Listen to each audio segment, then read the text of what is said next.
Transcription 32, speed 80 words per minute. Start. Mr. Vice Chairman, knowing the Honorable Mover of this resolution to be a good parliamentarian, I had expected that he would place before the House all sides of this problem. I had expected that he would be no less interested in the efficiency and discipline of the administration, no less interested in the public welfare than in the interest of the civil services. But I am sorry to observe that he has taken only one view of the matter, namely the interests of the civil services alone. He has not at all dwelt upon the frightful consequences which a strike of the sort we had the misfortune to have would have had on the country and the people in general. He has spoken, no doubt, in measured tones, unlike the honorable member who sat to his right in the morning and who raised a shout, wanting to make up by sound what his arguments lacked in force. I wish to submit to this House that it would be incorrect and it would be imprudent for this House to accept this resolution. It would be incorrect because by accepting this resolution, we would be laying down something bad in principle, and we would also be accepting a policy which would be suicidal and which would cut at the roots of discipline in the services. To the merits of reinstatement or otherwise of these persons, I will come later on.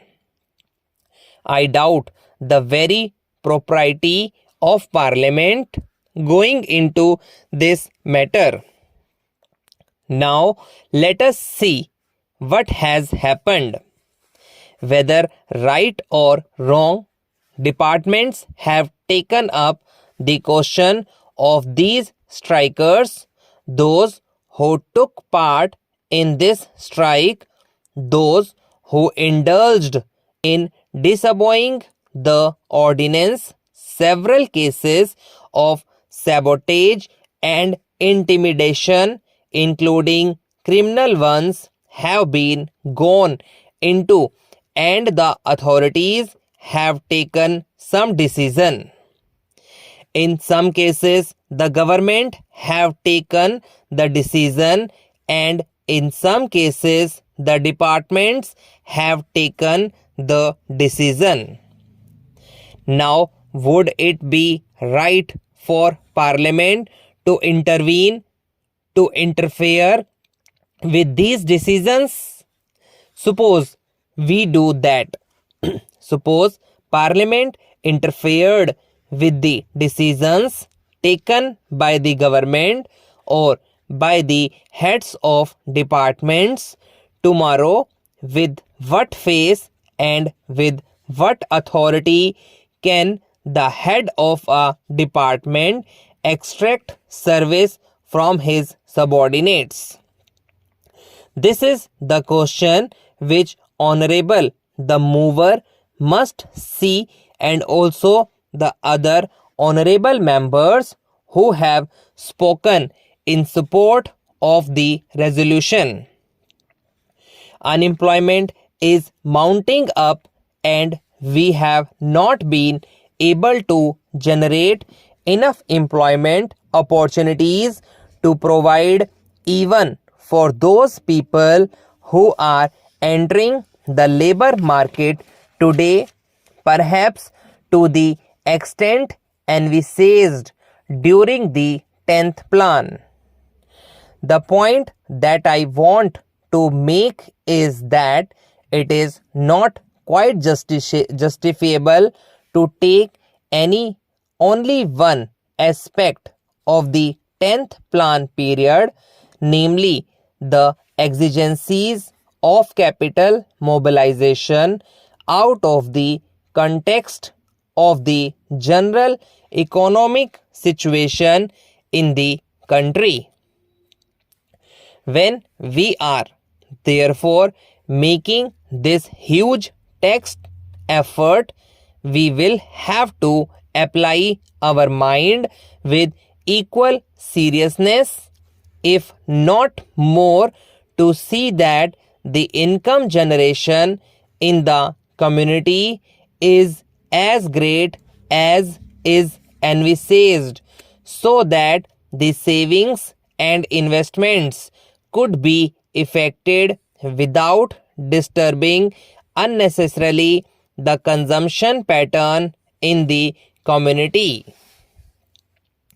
Whenever there is any tax on corporations, this cry is raised, and this cry is always belied by what the industrialists themselves have claimed to be sensitive barometer to find out the climate for capital formation. I mean the stock exchanges. This time the stock exchanges have reacted quite favorably to the budget proposals as a whole, which clearly shows that whatever else may be the merit of the present budget proposals, it is certainly not anti-capital. Last year also, the stock markets boomed up after the taxation proposals were announced. This time, though they were a little hesitant at first, ultimately I think they have realized that there is nothing wrong with the taxation proposals, and they are now merrily mounting up. This is quite natural because there are so many benefits and advantages in our economy today that it is not difficult for the corporate sector to absorb a small rise of 5% in the corporation tax, which has been proposed by the Honorable Finance Minister. The economy of the nation today is more or less a closed economy because due to the lack of external finances, imports have been virtually prohibited. There is a lot of planning in the country which makes risk bearing rather unlikely, and because of the regulation of the economy, internal competition is also not very great. The risk bearing capacity which is claimed by the industrialists, really forgetting large profits and large yields on their investment, is almost non-existent in our economy today. Our markets are expanding very fast, and the money generated is much more than the production of commodities, with the result that there are shortages is almost every commodity.